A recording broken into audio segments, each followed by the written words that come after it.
हम हमेशा कहते हैं कि अर्जुन ने छल से कर्ण को मारा, लेकिन क्या आपने कभी सोचा है कि भगवान श्री कृष्ण को अर्जुन को बचाने के लिए इतनी बड़ी साजिश क्यों रचनी पड़ी? असल में यह युद्ध 18 दिन का नहीं बल्कि करोड़ों साल पुराना एक बदला था, जिसमें कर्ण एक दानवीर नहीं बल्कि दुनिया का सबसे शक्तिशाली राक्षस था। कहानी शुरू होती है सतयुग में, जब दंभोद्भव नाम के एक असुर ने सूर्य देव की घोर तपस्या की। उसने वरदान मांगा सहस्त्र कवच का, यानी 1000 सोने के कवच।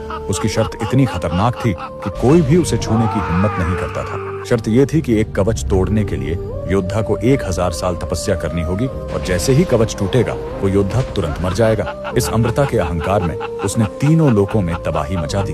तब भगवान विष्णु ने नर और नारायण के रूप में 2 अलग अलग शरीर धारण किए। जब नर उस राक्षस से युद्ध करते तो नारायण तपस्या करते।